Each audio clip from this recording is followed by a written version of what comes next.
ఇల్లు అలకగానే పండగైపోయినట్లు కాదు. గాజాలో యుద్ధ విరమణ విషయంలో ఇజ్రాయెల్ హమాస్ల మధ్య శాంతి ఒప్పందం కుదిరినా ఈ ప్రక్రియ అమలుపై సందేహాలు ఎన్నో ఉన్నాయి. ముఖ్యంగా హమాస్ను నిరాయుధీకరించడంతో పాటు పునర్నిర్మించడంలో ఆ సంస్థ పాత్ర లేకుండా చేయడం సవాల్గా నిలిచింది. ట్రంప్ హమాస్ను హెచ్చరించినప్పటికీ తగ్గేదే లేదన్నట్లు తన పని తాను చేసుకుంటూ పోతుంది ఈ ఉగ్ర సంస్థ. తాజాగా హమాస్ మిలిటెంట్లు గాజాలో తమ ప్రత్యర్థులను అత్యంత క్రూరంగా కాల్చి చంపడం వెలుగు చూసింది. గాజాపై పట్టు నిలుపుకునే క్రమంలో ఈ దారుణాలకు పాల్పడుతుందని తెలుస్తుంది. పశ్చిమాసియాలో తిరిగి ప్రశాంత పరిస్థితులు ఏర్పడుతున్న వేళ అంతటా ఆనందం వ్యక్తమవుతోంది. ప్రపంచ నాయకుల సమక్షంలో అమెరికా అధ్యక్షుడు డొనాల్డ్ ట్రంప్ రెండో దశ ఒప్పందంపై తొలుత ట్రంప్ సంతకం చేయగా తర్వాత మిగతా దేశాల ప్రతినిధులు సంతకాలు చేశారు. గాజా ప్రజలకు మంచి జీవితాన్ని తిరిగి అందించేందుకు భారీ స్థాయిలో పునర్నిర్మాణం చేపడతామని, ఇందుకోసం భారీగా వ్యయం చేయనున్నామని ట్రంప్ ఈ సందర్భంగా తెలిపారు. గాజా పునర్నిర్మాణం కోసం సుమారు $53 బిలియన్ అవసరమని అంచనా వేశారు. ఈ మేరకు నిధుల సమీకరణ, పునర్నిర్మాణంపై నవంబర్లో గాజాలో కాన్ఫరెన్స్ ఏర్పాటు చేస్తామని ఈజిప్ట్ తెలిపింది. గాజా శాంతి ఒప్పందంతో ఇప్పటిదాకా ప్రతిరోజు కొనసాగుతున్న మరణాలు ఆగడంతో పాటు అక్కడి ప్రజలకు పెద్ద ఊరట లభిస్తోంది. ముఖ్యంగా ఆహారపు కొరత తీరడంతో పాటు వారు ప్రశాంతంగా జీవించడానికి మార్గం సుగమమైంది. బందీలు, ఖైదీల విడుదలతో ఆయా కుటుంబాలు సంతోషం వ్యక్తం చేస్తున్నాయి. మరోవైపు గాజా శాంతి ఒప్పందంలో కొత్త సవాళ్లు ఎదురవుతున్నాయి. ఇజ్రాయెల్ బందీల విడుదల అనంతరం హమాస్ సంస్థ ఇప్పుడు ప్రత్యర్థి వర్గాలపై పడింది. గాజా పునర్నిర్మాణంలో హమాస్ పాత్ర ఉండొద్దని అమెరికా అధ్యక్షుడు డొనాల్డ్ ట్రంప్ భావిస్తున్నారు. అయితే హమాస్ సంస్థ గాజాపై తన పట్టు నిలుపుకోవాలని ప్రయత్నిస్తోంది. ఇందులో భాగంగా తన ప్రత్యర్థులను గుట్టుగా ఏరివేసే పనికి పూనుకుంది. హమాస్ ఫైరింగ్ స్క్వాడ్ తాజాగా ప్రత్యర్థి వర్గాలకు చెందిన పలువురిని కాల్చి చంపినట్లు తెలుస్తోంది. దాదాపు 50 మందిని ఇప్పటివరకు మట్టుబెట్టి ఉంటుందని చెప్తున్నారు. కళ్లకు గంతలు కట్టి బంధించిన వారిని ముసుగులు ధరించిన హమాస్ సభ్యులు దాదాపు బహిరంగంగానే కాలుస్తున్నట్లుగా ఉన్న వీడియోస్ బయటికి వచ్చాయి. అంతర్గత భద్రతను హమాస్ చూసుకుంటుందని ట్రంప్ ప్రకటించిన కొద్దిసేపట్లోనే ఈ పరిణామాలు చోటు చేసుకున్నాయి. దీంతో ఇప్పటికైనా శాంతి నెలకొందని సంతోషపడుతున్న పాలస్తీనియన్లను హమాస్ వైఖరి భయపెడుతోంది. కాగా ఈ హత్యలను హమాస్ సమర్థించుకుంటోంది. ఇజ్రాయెల్ బలగాలకు సహకరించడంతో పాటు నేర కార్యకలాపాల్లో పాల్గొనేందుకే వీరిని శిక్షించామని తెలిపింది. డొగ్ముష్ వర్గం గాజాలోని అత్యంత శక్తివంతమైన సాయుధ గ్రూపుల్లో ఒకటి. హమాస్ భద్రతా విభాగంతో జరిగిన కాల్పుల్లో డొగ్ముష్కు చెందిన 52 మంది చనిపోయారని చెప్తున్నారు. ఈ పోరులో 12 మంది హమాస్ సాయుధులు కూడా ప్రాణాలు కోల్పోయారు. వీరిలో హమాస్ సీనియర్ నేత బసెం నయీం కుమారుడు కూడా ఉన్నట్టు చెప్తున్నారు. అత్యంత అధునాతన భారీ ఆయుధాలు కలిగిన డొగ్ముష్కు ఎప్పటినుంచో హమాస్తో విభేదాలున్నాయి. ఈ గ్రూపునకు ఇజ్రాయెల్ మద్దతుందనే అనుమానాలు కూడా ఉన్నాయి.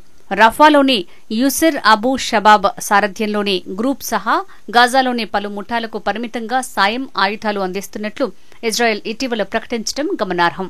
పౌరుల ప్రాణాలకు ప్రమాదం కలిగించేలా వ్యవహరిస్తోందంటూ హమాస్పై విమర్శలు వస్తున్నాయి.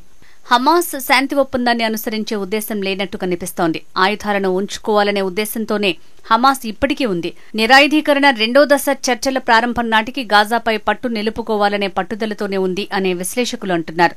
గాజాలో కొత్తగా పాలస్తీనా భద్రతా దళాన్ని ఏర్పాటు చేస్తామని తెలిపారు. గాజా శాంతి ఒప్పందంపై సంతకం చేసిన తర్వాత హమాస్ భవిష్యత్తు గురించి ప్రశ్నలు తలెత్తిన నేపథ్యంలో ఆ సంస్థ ఖచ్చితంగా నిరాయుధీకరణ చేయాల్సిందేనని అమెరికా అధ్యక్షుడు డొనాల్డ్ ట్రంప్ స్పష్టం చేశారు. రెండవ దశ ఒప్పందం ప్రారంభమయ్యే ముందు హమాస్ స్వల్పకాలిక భద్రతా కార్యకలాపాల్లో పరిమిత పాత్ర పోషిస్తుందని అన్నారు. హమాస్ ఆయుధాలతో పాటు గాజాపై నియంత్రణను వదులుకోవాలని ఆయన తెలిపారు. లేకపోతే కఠినంగా వ్యవహరిస్తామని ఇప్పటికే హెచ్చరించారు. We want to disarm, and they will disarm. And if they don't disarm, we will disarm them. And it'll happen quickly and perhaps violently. But they will disarm. Do you understand me? Yes. You say because quickly. everyone says, oh, well, they won't disarm. They will disarm. And I spoke to Hamas, and I said, you're going to disarm, right? Yes, sir, we're going to disarm.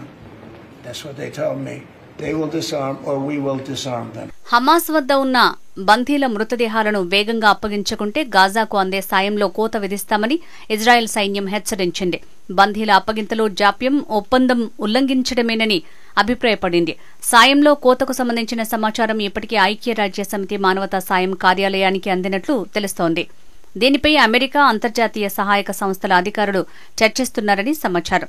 మరోవైపు సాయంలో కోత హెచ్చరికలపై Israel ప్రభుత్వం ఇంకా స్పందించలేదు. మరోవైపు Hamas చెరలోని బందీల్లో నేపాల్కు చెందిన 23 ఏళ్ల బిపిన్ జోషి మృతి చెందినట్లు నిర్ధారణ అయింది. లర్న్ అండ్ ఎర్న్ వ్యవసాయ కార్యక్రమంలో భాగంగా ఇజ్రాయెల్ వెళ్లి గాజా సరిహద్దు ప్రాంతంలో 16 మంది తోటి నేపాలీలతో కలిసి పనిచేశారు. హమాస్ వీరి స్థావరాలపై విసిరిన గ్రెనేడ్ ని జోషి ధైర్యంగా తిప్పికొట్టి అనేక మంది ప్రాణాలను కాపాడారు. జోషి అపహరణకు గురైన కొన్ని వారాల తర్వాత ఆయన బతికే ఉన్నారని తెలియజేసే ఓ వీడియో విడుదలైంది. అది అతని కుటుంబానికి ఆశని కలిగించింది.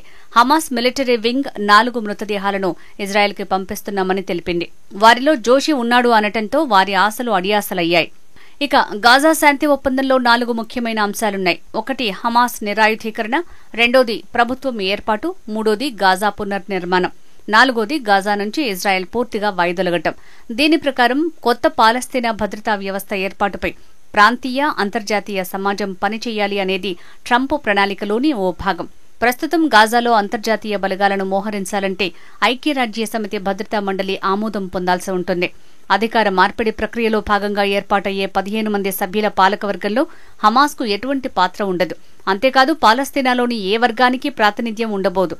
అంతా తటస్థంగా ఉన్నవారే ఆ కమిటీలో ఉంటారు. ఈ కమిటీ పనితీరును శాంతి బోర్డు పర్యవేక్షిస్తుంది.